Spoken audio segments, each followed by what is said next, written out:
and click the subscribe button. Go ahead and click the bell so you can receive notifications on when I post new videos. I wanted to make this video all about postpartum. I feel like postpartum is not talked about enough during pregnancy. And I know for me, with my first one, I wasn't prepared at all. I didn't know about the whole after scenario after giving birth. The only thing I prepared myself with, because I did research, is I made Padsicles, which I'll show you guys in a little bit on how to make them.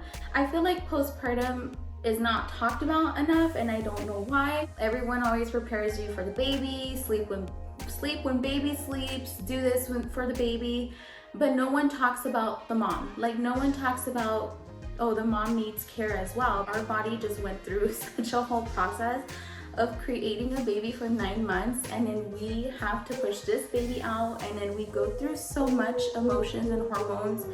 And yes, mama, and I have Bella here with me. With Bella, I had a 2nd-degree tear, so that was very painful for me afterwards. I couldn't walk, I couldn't, do personal things like in the bathroom. By personal, I mean like I couldn't use the restroom, and it was very difficult for me. Recovering, it did take a few months for me to feel somewhat normal down there, but like I'm still kind of uncomfortable down there sometimes. I wanted to bring up all the needed essentials, and Bella's opening my closet. Bella, can you close my closet, please? Thank you, ma'am. I wanted to show you guys all the essentials that you will need or you're interested in looking into. So the first thing is the cleanser. So this is the perineal cleanser, so you don't need to shower or anything like that. It's kind of hard to see, but it's alcohol free. Most likely the hospital will give you this. So this guy I ordered off on Amazon. So the hospital will give you one of these, but it's not gonna have this guy. I wish I had this with Bella, because with that 2nd-degree tear, it was really hard for me to like rinse back there. Just pretend like this bottle is this bottle.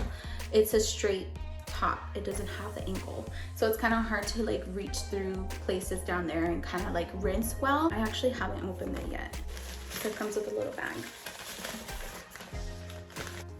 This is interesting. I literally have not opened this. So it holds a lot. It holds, how much water does it hold? It doesn't tell me, but it looks like it holds a lot more than the ones that they gave you at the hospital. I'm assuming you pulled this. How do you do this? Oh yeah, there you go. You just pull it, and then you take the cap off. Ooh, I like that. Look at that. Instead of like the bottle that they gave you at the hospital where it like literally shoots out, like that could be painful. So you kind of see how it would reach through areas that you can't reach with the regular one. So this one I wish I had. If you do end up getting this, or you use the one from the hospital, what I would do, you want to use warm water, because the warm water is going to help you down there, and then especially with trying to kill the bacteria. And then you can also mix this in there with the warm water, or you can use baby shampoo. The hospital gave me baby shampoo, which I was okay with, but I know like a lot of females out there are allergic to it. They may be allergic to a certain substance on there, I'm not sure. So if you plan to breastfeed, I suggest you guys get a nipple shield. Oh my god, if you're a first-time mom, if you're not and you're used to it, do you, girl. I couldn't handle my nipples being in so much pain with Bella. Oh my god, 2nd and 3rd day that I had her and I was breastfeeding, I was literally in tears, crying in pain. I couldn't breastfeed her. I couldn't, because it was so painful. I went on a page, mom group page online, and they suggested nipple shields, which I had never heard of before during my pregnancy until after I had Bella. I actually haven't opened this either. So this one I like. This is my personal favorite. There are other ones out there. You do what you like. Before you order your nipple shield, I suggest you measure for your nipple size. I know the first one that I got, I didn't have my nipple size, and my fiance actually bought it for me at the store, and he got me a 24 mm. And that shield was huge. It was so huge. So I actually measured my own nipple this time. I will post a link down below on how to get your nipple measured. So I really like this one. The nipple shield, it's not to use forever. You can if you want. I know I did until my nipple got really comfortable. with breastfeeding. And then I know the nipple shields are pretty good too when the baby is teething. So there's that. I'm gonna take this with me to the hospital because I was not prepared on how painful breastfeeding was going to be. Bella didn't have a difficulty time latching. I don't have flat nipples completely, but my nipples were not getting hard during the hospital after I had Bella. So I wish I had this because that would have been so much easier for me breastfeeding with her at the hospital, because they want to make sure you can breastfeed before you can go home, or you can speak with a lactation consultant. I personally had a horrible experience with them. I'm not going to say why. But you do, like I said, you do what you think works best for you, girl. For those that have flat nipples, or those like me who don't have completely flat nipples but have a hard time to have that hard nipple, I did buy a nipple everter because I'm curious. I wanted to take this with me to the hospital as well, just in case I really need to get my nipple really hard and have the baby latch. With Bella, I didn't have a successful breastfeeding journey. I only breastfed for about 2 to 3 months. It was mentally difficult for me because I really felt like a guilty mom, not feeling like I was feeding her so much. But it happens. I had to accept the fact that it happens, and you know, not all moms can breastfeed, and that feeding your baby formula is okay.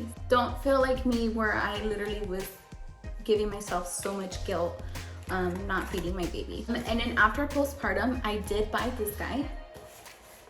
So it's a compression belt. It's not a waist training belt, so please don't get that confused that it's a waist trainer.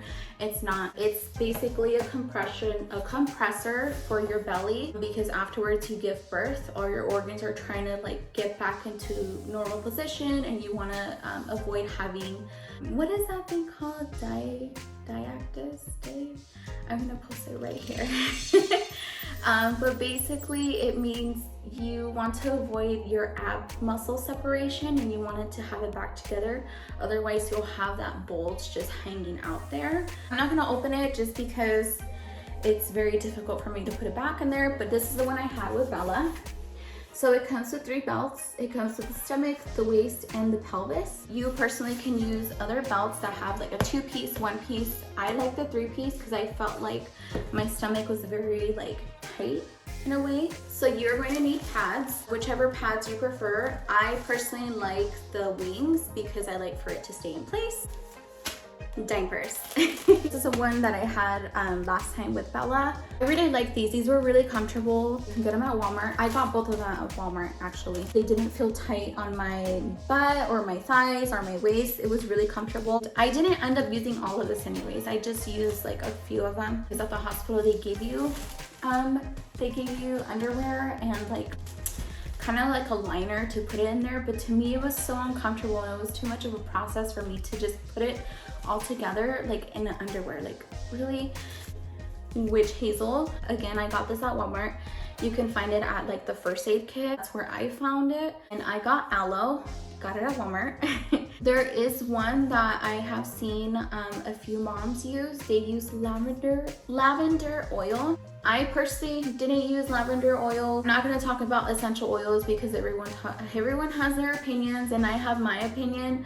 I'm not going to use it just because I didn't even know about it in the beginning anyways until now. I don't know. You do your own research, and if you want to add lavender oil onto your Padsicles, that is up to you.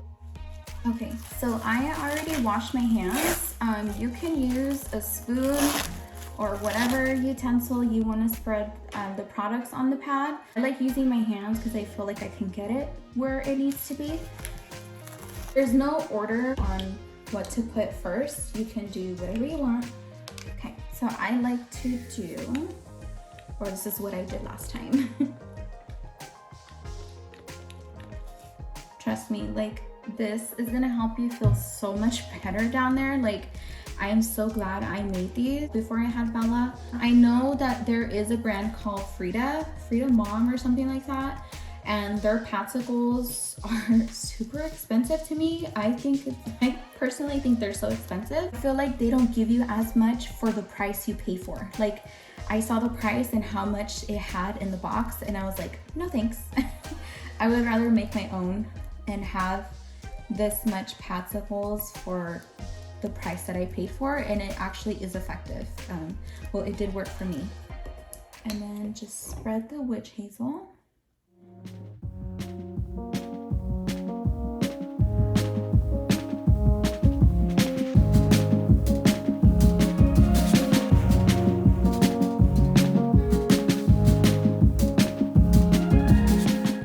So that's all done.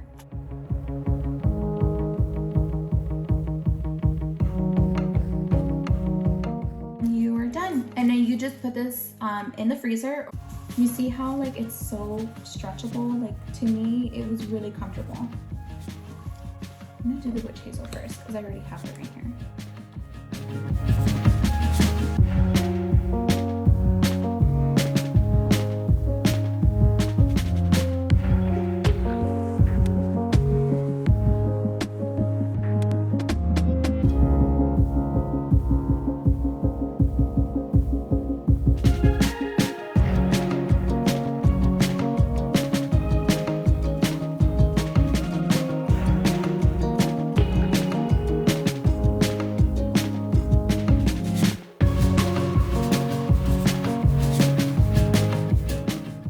And then when we're all done, I put them in a Ziploc bag, and then they're ready to go in the freezer. I labeled them because you never know, someone might think these are like ice cream sandwiches, and no girl, they're pads. 2 essentials I didn't get to mention that I don't have because I haven't ordered them yet. There's a brand called Tux, or there's another like off-brand with Tux, but they are witch hazel pads. My hospital, they gave me witch hazel Tux pads, and you basically put them on your pad inside your underwear. I personally didn't like the Tux because they kept falling out whenever I have them on, because they're not on the pad securely. They're literally just, whenever you walk, those little pads are gonna like fall out to the side. And if you use them, you will see how it happens. I would use the Tux more for kind of cleansing myself down there, but it's up to you if you want to use that. Another essential I didn't get to bring up here because I didn't order yet. I don't remember the name of the brand, but I'm gonna put it right here. It's basically kind of like a numbing spray. If you do have a tear, just in general when you have vaginal birth, it's gonna help you down there to not feel the burning. To me, I really liked it. It was a lifesaver. I had that secondary tear. It felt like I literally couldn't feel anything for a little bit, and I would have to go and redo my whole routine down there whenever I had to go to the bathroom. I highly recommend that guy. I do know the hospital will give it to you. I know my hospital did, so I'm hoping your hospital does. I hope this video helped you. I really wish I had all these essentials when I first had Bella. So now with this second baby, I feel like I'm gonna be really prepared, but you are never prepared no matter how prepared you are. Again, I hope it really helped you. Let me know if you do end up making these Padsicles and how they worked for you. If you have any questions, give me your questions down below. Yeah, hi, come here, you wanna say hi? Okay. Say hi. Say, do you guys remember me when I was a little baby? But now I'm a big toddler and a little brat that likes to touch everything in the house. Again, I will put the link on how to measure your nipple for the right nipple shield size and for your right flange size if you do plan a breast pump. This pregnancy has gone by so fast. I cannot tell you guys how fast it's gone by. But with having a toddler to chase around, and subscribe, hit the bell to get more notifications when I post a video, and let me know what you think. Bye.